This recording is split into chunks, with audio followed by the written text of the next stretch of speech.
Hello बच्चों, कैसे हो। Welcome back to my channel. मैं हूं खैरुल और आज हम लोग इस लेसन में पढ़ने वाले हैं rapid revision for JEE NEET 2020 का एक बहुत ही इंपॉर्टेंट लेसन है। वो ये लास्ट लेसन होगा हमारा इलेक्ट्रोस्टैटिक का। इसमें हम लोग पढ़ेंगे concept of earthing of conductor and electric pressure के बारे में हम लोग पढ़ेंगे। तो सबसे पहले हम लोग इसमें अर्थिंग क्या होता है, हम अर्थिंग क्यों करते हैं, फिर कंडक्टर में अर्थिंग करने के बाद होता क्या है, उसके बाद हम लोग इलेक्ट्रिक प्रेशर के बारे में पढ़ेंगे। इलेक्ट्रिक प्रेशर, फिर आपको एनर्जी डेंसिटी वगैरह वगैरह हम लोग यहाँ पे पढ़ के इसको इस चैप्टर को खत्म कर देंगे। ठीक है, आप जानते हैं रैपिड रिवीजन में मैं वैसा ही कराता हूं जैसे बहुत ही जल्दी जितना कॉन्सेप्ट हो सकता है सारे कॉन्सेप्ट को मैं इंस्टेंटली आपको रिवाइज करा लेता हूं, इसीलिए इसका नाम है रैपिड रिवीजन। और इस कोर्स में मैं प्रीवियस ईयर में आया हुआ और आगे भी आने वाला क्वेश्चंस जो होता है, जो कॉन्सेप्ट होता है, जिस कॉन्सेप्ट के बेस्ड आपको क्वेश्चन पूछा जाता है, वो सारे कॉन्सेप्ट मैं आपको यहाँ पे रिवाइज कराता हूँ। अगर आपको ऐसा लगता है कि आपको सब कुछ पता है तो फिर भी आपको ये वीडियो आपके लिए फायदेमंद है। आप जल्दी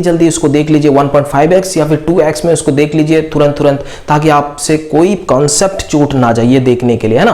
तो इसको पूरा एंड तक देखिएगा इस लेसन को। अगर पसंद आए तो लाइक करिएगा, शेयर करिए अपने दोस्तों के साथ, सब्सक्राइब करिएगा। अगर आप नए हैं, सारे के सारे अपडेट आपको मिलते रहेगा। अगर आप मेरा स्ट्रेटेजी वाला वीडियो, शेड्यूल वाला वीडियो आप देखना चाहते हैं तो आई बटन क्लिक करिए, आप उसको देख सकते हैं। चलिए आज का लेसन शुरू करते हैं।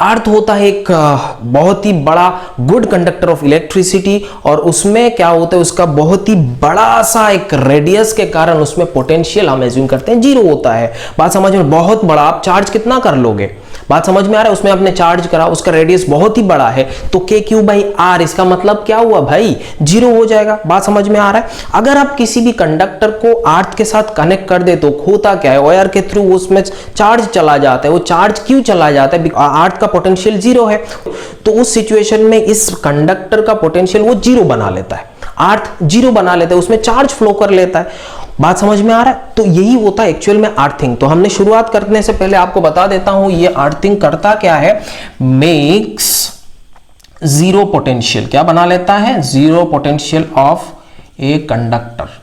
किसी भी कंडक्टर का पोटेंशियल ये 0 बना सकता है। जैसे आप मान सकते हो, जैसे मानो कि ये कंडक्टर है, इसमें हमने चार्ज करा या फिर इसमें चार्ज है, पहले से कुछ चार्ज है, जैसे Q चार्ज है यहाँ पे, है ना। तो इस सिचुएशन में आपने क्या करा, इसको अर्थिंग कर लिया। इस स्विच के हेल्प से आपने क्या करा, अर्थिंग करा। ये अर्थिंग का सिंबल होता है। ये क्या होता है, अर्थिंग का एक्चुअल में सिंबल होता है। तो अब ये कंडक्टर है, तो कंडक्टर में अंदर के डायरेक्शन, अंदर पे क्या होता है, इसका electric field, net electric field is 0, हम ऐसे जानते हैं।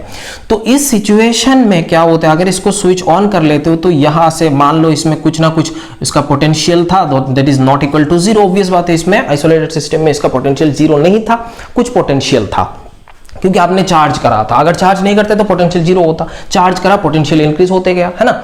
तो इस सिचुएशन में आपने क्या करा, अर्थ के साथ कनेक्ट करा, और हम जानते हैं अर्थ का पोटेंशियल 0 है, तो इसमें चार्ज इसने क्या करा लेता है, फ्लो करा के अपने आप उसको खींच लेता है, तब जाके इसका फाइनल पोटेंशियल बन जाता है 0। बात समझ में आ रहा है। अगर आइसोलेटेड है, इसका फाइनल पोटेंशियल 0 बनाने के लिए इसमें जितना चार्ज था उसका फाइनल चार्ज भी ये 0 बना लेता है। लेकिन ये जरूरी नहीं है अर्थिंग करने से इसका चार्ज 0 हो जाता है। सिर्फ और सिर्फ आइसोलेटेड सिस्टम में होता है चार्ज 0, आइसोलेटेड सिस्टम में चार्ज 0 होता है, बाकी सिस्टम में चार्ज 0 नहीं होता है। ये चीज आपको थोड़ा ध्यान में रखना है। जैसे कि मैं आपको बोलता हूं एक चार्ज है, मानो कि एक चार्ज पॉजिटिव चार्ज है, और यहाँ पे आपका कोई न्यूट्रल कंडक्टर है, जिसमें न्यूट्रल कंडक्टर, इसमें नेगेटिव एंड पॉजिटिव चार्जेस बराबर है। सो नेट चार्ज इसमें कितना है, इनिशियली इसका नेट चार्ज 0 है। बात समझ में आया। इसके कारण यहाँ पे चार्ज इंड्यूस हुआ, सो सारे के सारे नेगेटिव इधर आ जाएंगे, है ना। तो सारे के सारे नेगेटिव आया, ये पॉजिटिव आया। तो इस वाले कंडक्टर पे एक्चुअल में अगर इसके कारण, इस चार्ज के कारण इसमें पोटेंशियल कुछ ना कुछ तो पॉजिटिव बना था। बात समझ में आ रहा है। आपने इसको क्या करा, तुरंत इसको अर्थिंग कर लिया, अर्थ के साथ इसको कनेक्ट कर लिया, स्विच ऑन कर लिया, अर्थिंग हुआ। इसमें इसने क्या करा, चार्ज को फ्लो कराया। अब चार्ज को फ्लो ऐसा कराएगा, इसमें पॉजिटिव जो चार्ज है, इसमें पॉजिटिव पोटेंशियल था, वो पॉजिटिव पोटेंशियल को ये क्या कर लिया, 0 बना लिया। बात समझ में आ रहा है? पॉजिटिव पोटेंशियल क्यों आएगा? Because of positive charges, because of positive charges, ये हम जानते हैं, क्योंकि पोटेंशियल क्या होता है, एक स्केलर क्वांटिटी होता है, पॉजिटिव नेगेटिव उसके ऊपर डिपेंड करता है। ये पॉजिटिव था, आपने क्या करा, इसने जीरो कर लिया, उसके बाद यहां पे इसका पोटेंशियल जीरो हो गया। इसका मतलब यहां पे जो भी फाइनल चार्ज है वो क्या है, एक्चुअल में नेगेटिव बन गया। बात समझ में आ रहा है? इसमें कोई दिक्कत नहीं है। ये जो अर्थिंग है, ये दोनों के रिलेशन में कोई रिलेशन होता ही नहीं है। चार्ज इनिशियली चार्ज कितना था, फाइनली चार्ज क्या हो रहा है, ये सब रिलेशन यहाँ पे नहीं होता है। सिर्फ और सिर्फ ये चीज होता है, इसमें आप अर्थिंग करते हो, इसका पोटेंशियल जीरो बना लेते हैं, इसने जीरो पोटेंशियल बना लिया। इसमें पॉजिटिव पोटेंशियल था, वो पॉजिटिव से जीरो बना लिया। इसका मतलब इसके बाद पॉजिटिव चार्जेस था, नेगेटिव चार्जेस था। बात समझ में आ रहा है? पॉजिटिव चार्ज है, इसका मतलब पॉजिटिव चार्जेस है। तो ये जब जीरो पोटेंशियल बन जाएगा तो इसमें नेट जो चार्ज है वो कुछ ना कुछ चार्ज बचा है, वो नेगेटिव चार्ज बचा है।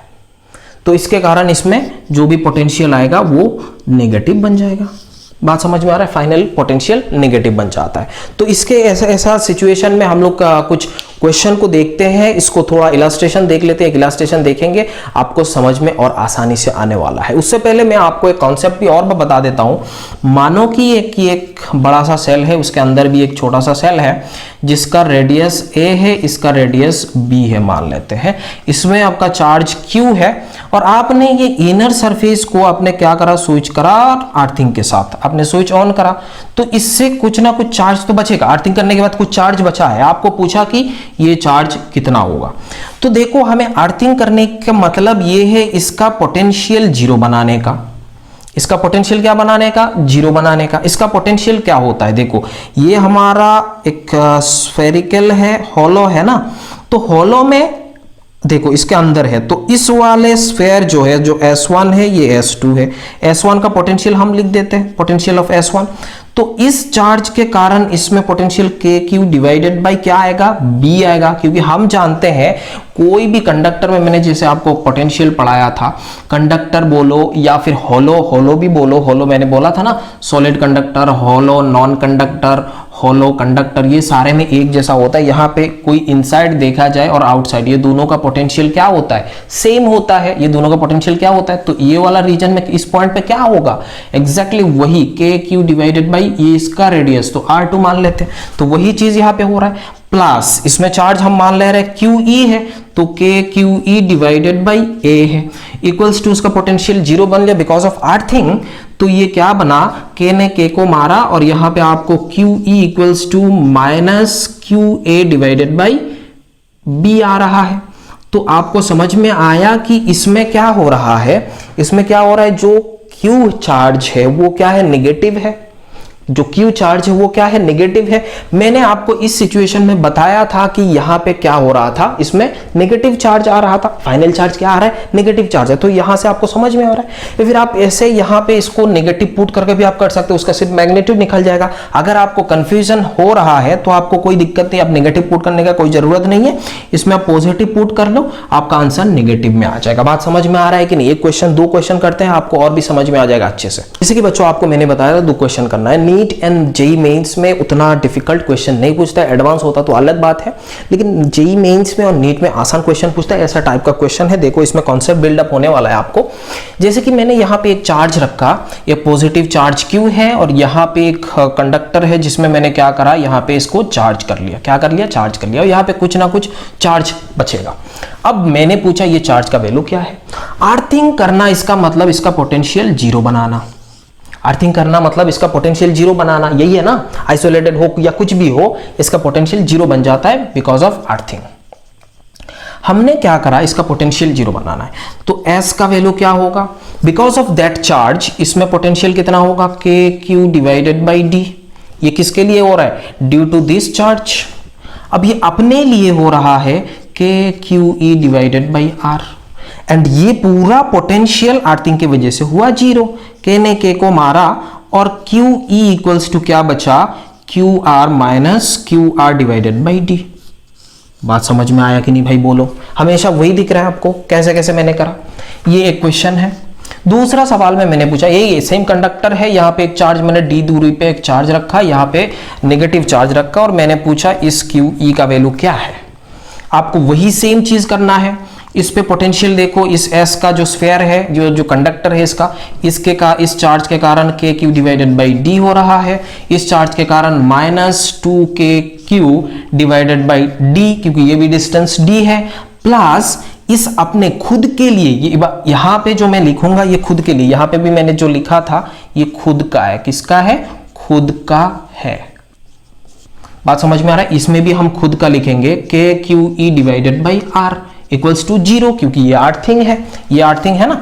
अब देखो K ने K को मारा और यहां पे आपको बचा -Q divided by D multiplied by R equals to QE।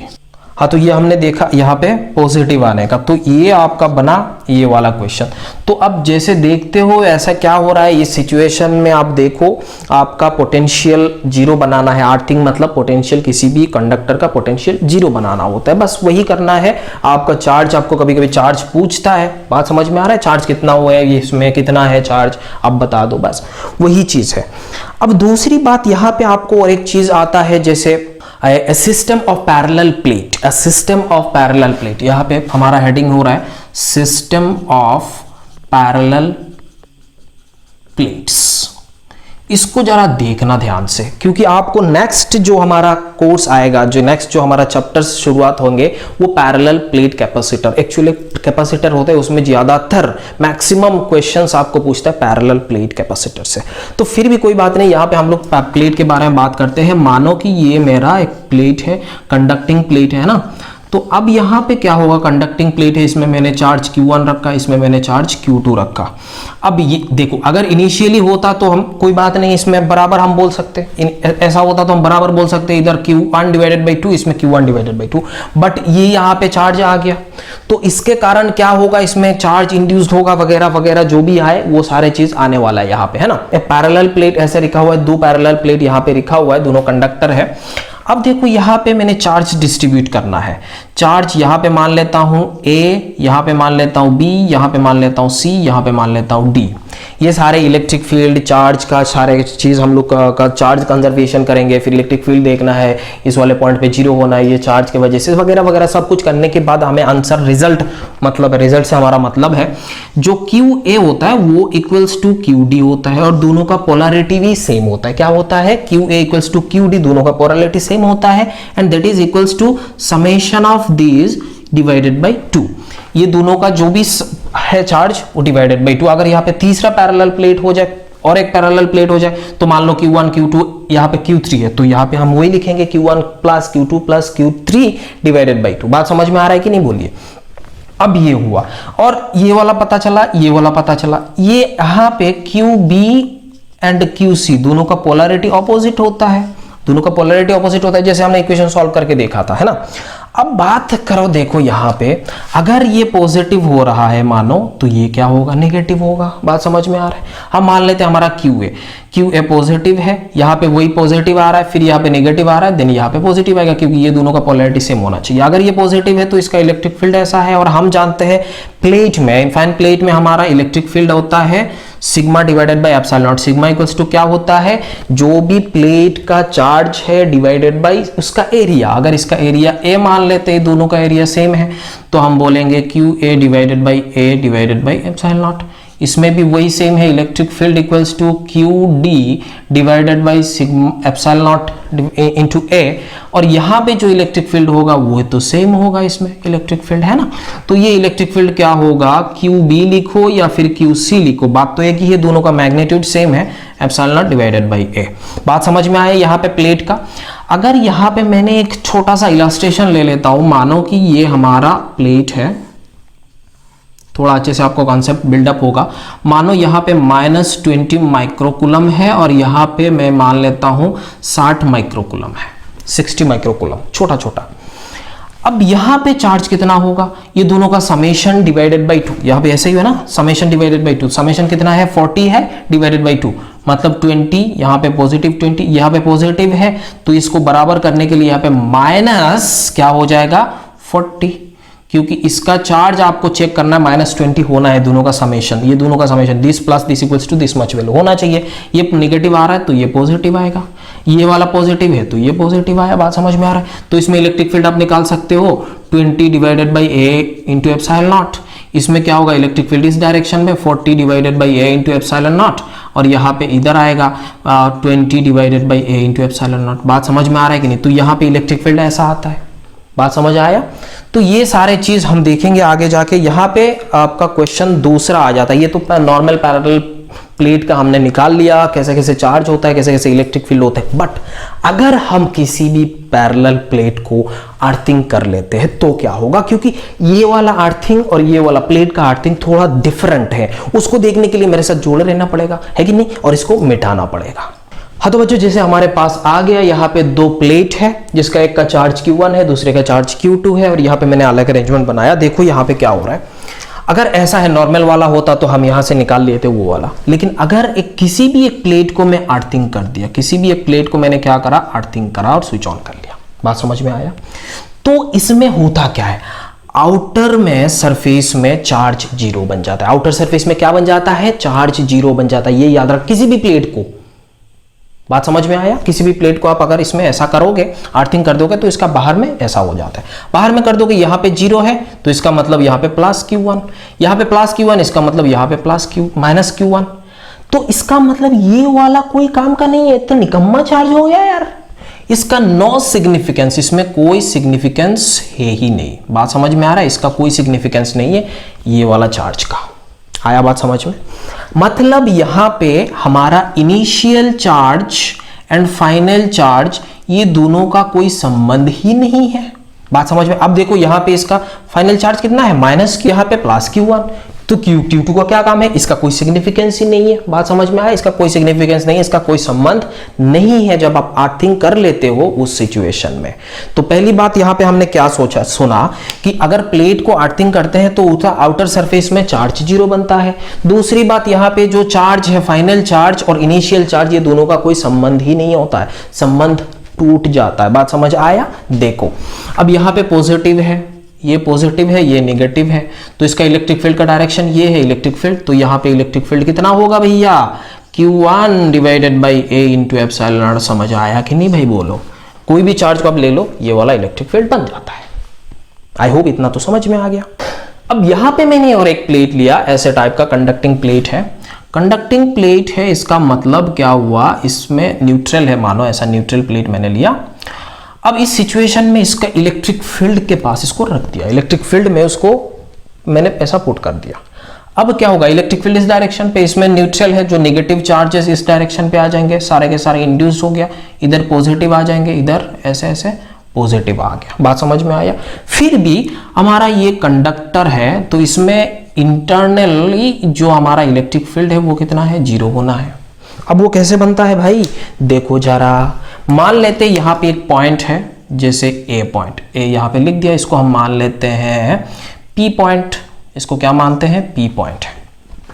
अब इधर तो एक्सटर्नल इलेक्ट्रिक फील्ड है, बट यहां पे चार्ज इंड्यूस्ड हुआ था, इसमें कितना हुआ, सिग्मा आई, और इधर माइनस सिग्मा आई। बात समझ आया कि नहीं? चार्ज इंड्यूस्ड हो गया था, तो इसके कारण यहाँ पे तो इलेक्ट्रिक फील्ड हो गया अंदर, तो ये इलेक्ट्रिक फील्ड हो गया हमारा इंड्यूस्ड। ये क्या होगा, sigma divided by epsilon not.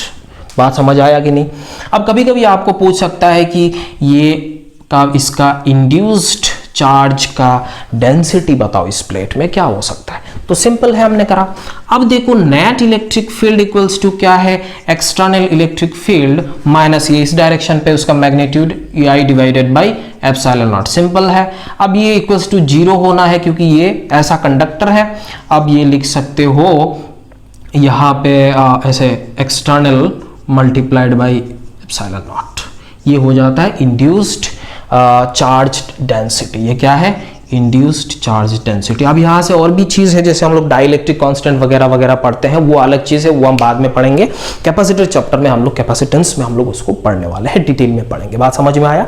अभी हम लोग पढ़ते हैं यहाँ पे जो ये वाला इलेक्ट्रिक प्रेशर। इलेक्ट्रिक प्रेशर क्या होता है, वो चीज हम लोग यहाँ पे पढ़ने वाले। इलेक्ट्रिक प्रेशर के साथ और एक चीज आता है जिसको हम लोग पढ़ते हैं, energy density of electric field. बात समझ में आया? उसको हम पढ़ते हैं। जैसे कि मानो कि ये कंडक्टर है, ये क्या है? कंडक्टर है।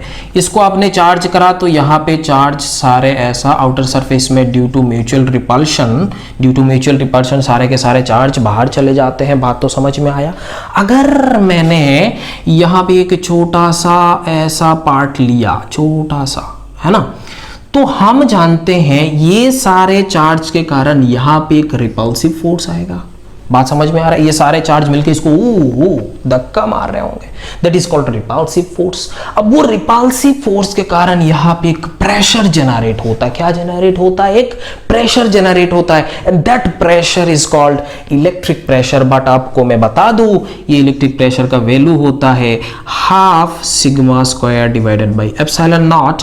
ये क्या होता है? Half sigma square divided by epsilon not.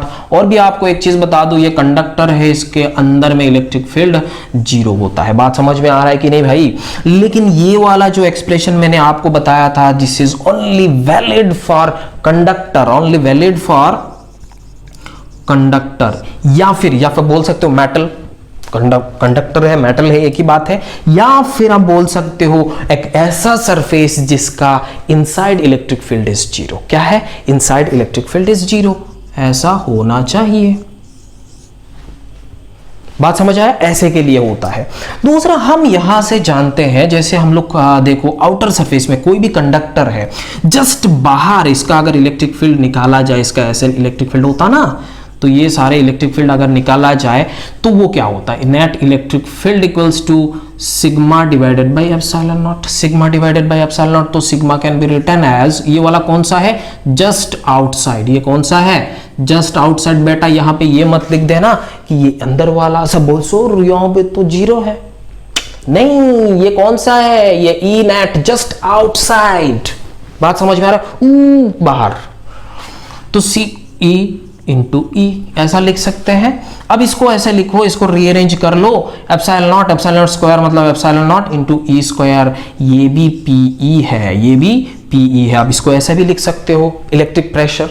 But यहाँ पे मैं और एक चीज बता दूं आप, फॉर योर काइंड इंफॉर्मेशन, इसी चीज को ही हम लोग क्या बोलते हैं? Energy density. क्या बोलते हैं? Energy density. एनर्जी डेंसिटी जिसको यूई बोलते हैं, दैट इज एनर्जी डेंसिटी। बात समझ में आया? ये energy density is valid for all electric field. ये जरूरी नहीं है कि मेटल सरफेस ही होना मांगता है, ऐसा कुछ नहीं है। एनर्जी डेंसिटी आप सबके लिए लिख सकते हो, फॉर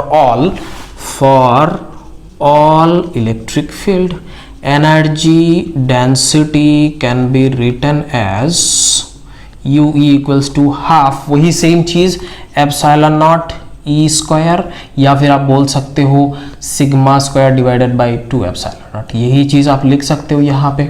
इसका मतलब तो यहाँ पे ये इलेक्ट्रिक फील्ड, यहाँ पे मैं for all electric field energy density equals to this much, इसका यूनिट क्या होता है? जूल पर मीटर क्यूब। इसमें जो भी आप इलेक्ट्रिक फील्ड में डालो तो उसका एनर्जी डेंसिटी यही होता है। बात समझ में आ रही है? यहाँ पे और एक चीज डिफाइन होता है जिसको हम लोग बोलते हैं सेल्फ एनर्जी। सेल्फ एनर्जी होता क्या है? Self energy is the work done in charging a body. किसी भी एक बॉडी को आप चार्ज करते हो ना, तो उसमें जो वर्क डन लगता है उसी को हम लोग क्या बोलते हैं? Self energy. ऐसा बोल सकते हो सर ऐसा क्यों? क्योंकि देखो आपने क्या करा, इन्फिनिटी से, मानो एक कंडक्टर है, ऐसे हॉलो कंडक्टर है, अब इन्फिनिटी से एक चार्ज को लाया, यहाँ पे डी क्यू चार्ज हुआ, फिर लाया, बहुत कुछ लाने के बाद इसका चार्ज क्या हुआ? क्यू हुआ। दूसरा, अब डी क्यू चार्ज और लाते वक्त यहाँ पे रिपल्सिव फोर्स आएगा कि नहीं? बोलो भाई, क्योंकि ये पॉजिटिव है, ये भी पॉजिटिव है, तो रिपल्सिव फोर्स आएगा। इसको ओवरकम करना है, और इसमें डालना है, इसको चार्जिंग करना है। That work is called work done in charging a body is called self energy. बात समझ आया कि नहीं? बोल भाई, इसको हम लोग क्या बोलते हैं? Self energy. That self energy is nothing but integration E U DV. इसका मतलब क्या हुआ?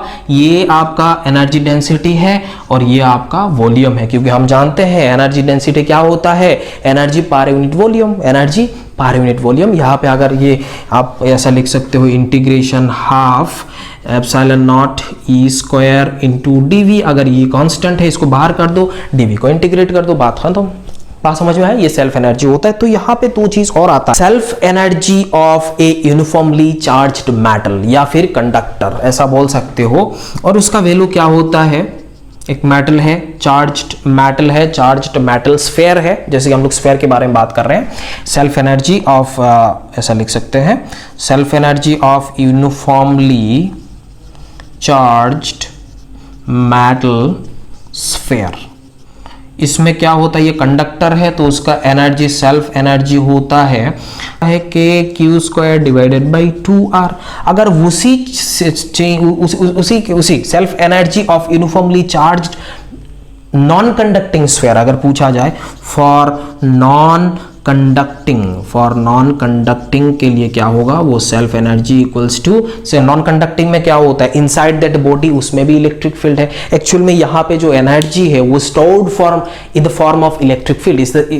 ये पोटेंशियल एनर्जी है ना, ये क्या है, टोटल एनर्जी है, वो पोटेंशियल एनर्जी है, is stored in the form of electric field. इसलिए नॉन कंडक्टिंग में क्या होता है, 3 divided by 5 K Q square divided by R, यही होता है। अब यहां से और चीज देख सकते हो, यहां पे मैं आपको बता दूं, यहां पे देखो, ये मानो कि कंडक्टिंग है तो इसके बाहर में ही फील्ड आपको मिलता है, इसके बाहर में आपको फील्ड मिलता है, तो इसमें टोटल जो सेल्फ एनर्जी है वो क्या है, के Q square divided by 2r होता है। बट यहां पे अगर ये कंडक्टिंग बॉडी है, मानो कि यहां पे ये कंडक्टिंग बॉडी हो गया, ये कंडक्टिंग, तो इसके अंदर भी तो इलेक्ट्रिक फील्ड है, तो ये टोटल यहां से इसमें टोटल कितना होता है, 3/5 K Q square divided by R. इसको हम थोड़ा और डिवाइड कर सकते हैं, जैसे इस चीज को हम ऐसे लिख सकते हैं ना, ऐसा लिख सकते हैं के Q square divided by 2r plus 1/10 के क्यू स्क्वायर बाई आर। ये वाला तो उसका बाहर में हो गया, ये वाला उसका कहाँ हो गया, बाहर हो गया। अब ये वाला कहाँ पर है, इसके अंदर है, इनसाइड एनर्जी। बात समझ में आ रहा है कि नहीं भाई, बताओ आपको कंडक्टिंग नॉन कंडक्टिंग बात समझ में आए। कंडक्टिंग में क्या होता है, सेल्फ एनर्जी के Q square divided by 2r, non conducting में 3/5 K Q square divided by r। इसको हम डिवाइड ऐसे कर सकते हैं, के Q square divided by 2r, और इसको 1/10 के क्यू स्क्वायर बाई r ऐसे लिख सकते हैं। ये तो ये नॉन कंडक्टिंग का भी हो गया, मतलब ये आउटर्स रीजन में है, और ये वाला कहां पर है, ये नॉन कंडक्टिंग है, इसका मतलब इस इनसाइड दैट बॉडी इसका टोटल एनर्जी ये है। तो आई होप इतना तक आपको समझ में आ गया। अगर कोई भी कंफ्यूजन है तो आप मेरे को व्हाट्सअप कर सकते हैं, एफबी में पूछ सकते हैं, इंस्टा पे मैसेज कर सकते हैं, इंस्टा में फॉलो करिए, एफबी में फॉलो करिए, आपको बहुत नोटिफिकेशन मिलते रहेगा। मैं एफबी अपना पेज जो है उसमें लाइव क्लासेस लेता हूँ, आप उसमें भी देख सकते हो। बात समझ में आ रहा है कि नहीं भाई? अगर कोई कंफ्यूजन है, कमेंट यहाँ पे भी कर सकते हो। अगर पसंद आए तो लाइक करिएगा, शेयर करिए अपने दोस्तों के साथ, और सब्सक्राइब करने ना भूलिएगा। मिलते हैं अगले लेक्चर पे, और अगले लेक्चर हमारा होगा कैपेसिटेंस। बात समझ में आ रहा है? कैपेसिटेंस के बारे में हम लोग पढ़ेंगे, डिस्कस करेंगे अच्छे से। मेरे साथ जुड़े रहिएगा। Thank you so much.